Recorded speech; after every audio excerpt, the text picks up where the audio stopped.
स्वागत है दोस्तों छत्तीसगढ़ न्यूज अपडेट में। तो इस समय की बड़ी खबर सामने आई है। ऑनलाइन गेम के जरिए हुआ प्यार, शादी के बाद छोड़ा साथ, पति बोला परिजनों ने बंधक बनाया। छत्तीसगढ़ हाईकोर्ट ने कहा पेरेंट्स संग रहना हिरासत नहीं। कोरबा के युवक और पश्चिम बंगाल की युवती के बीच ऑनलाइन गेम के जरिए दोस्ती हुई और दोनों एक दूसरे से प्यार करने लगे। बाद में उन्होंने शादी कर ली, लेकिन कुछ समय में ही युवती ने युवक के साथ रहने का इरादा बदल दिया और वो अपनी मां के साथ चली गई। इधर युवक ने हाईकोर्ट में बंदी प्रत्यक्षीकरण याचिका दायर कर दी। ये याचिका किसी व्यक्ति को गैरकानूनी रूप से हिरासत में रखे जाने पर रिहाई दिलाने के लिए दायर की जाती है। केस की सुनवाई हुई तब युवती ने अपने माता पिता के साथ रहने की बात कही, जिस पर डिवीजन बेंच ने कहा कि माता पिता के साथ रहना अवैध हिरासत नहीं है। चीफ जस्टिस रमेश सिन्हा और जस्टिस रविंद्र अग्रवाल ने युवक की याचिका को खारिज कर दिया है। दरअसल कोरबा में रहने वाले शंकर गवल पश्चिम बंगाल के इस्लामपुर की लड़की के साथ ऑनलाइन गेम खेलता था। साल 2023 में उनकी पहचान हुई, जिसके बाद दोनों आपस में चैट पर बातचीत करने लगे।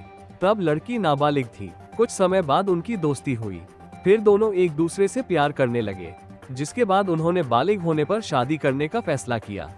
नवंबर 2024 में लड़की ने युवक को बताया कि उसके माता पिता उसकी मर्जी के खिलाफ शादी के लिए मजबूर कर रहे हैं।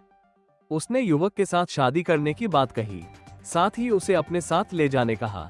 इस पर युवक 26 नवंबर को इस्लामपुर पहुंचा, जहां युवती उससे मिली, जिसके बाद युवती उसके साथ कोरबा आ गई। इस बीच 7 दिसंबर को कोरबा के सर्वमंगला मंदिर में युवक ने युवती को सिंदूर लगाया, मंगलसूत्र और वरमाला डालकर शादी रचा ली।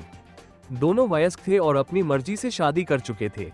इसके बाद दोनों पति पत्नी के रूप में रहने लगे। कोरबा में शादी करने के बाद दोनों कुछ समय तक साथ रहे। बाद में 4 जनवरी को युवती की मां ने थाने में गुमशुदगी की रिपोर्ट दर्ज करा दी।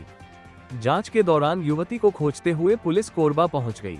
यहां कोरबा पुलिस ने शंकर और उसकी मां के साथ युवती को थाने बुलाया। वहां पता चला कि युवती के माता पिता ने पश्चिम बंगाल में उसकी गुमशुदगी की रिपोर्ट दर्ज कराई है।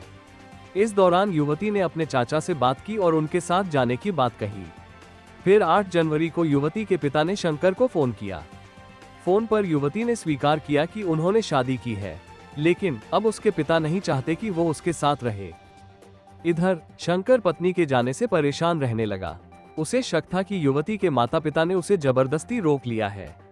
लिहाजा परेशान होकर उसने हाईकोर्ट में बंदी प्रत्यक्षीकरण याचिका लगाई।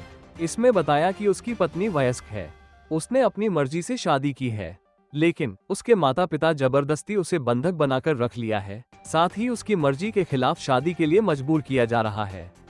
याचिका में युवक ने युवती का जन्म प्रमाण पत्र की कॉपी भी पेश की, जिससे उसकी वयस्कता साबित हुई। इस मामले की सुनवाई चीफ जस्टिस रमेश सिन्हा की डिवीजन बेंच में हुई।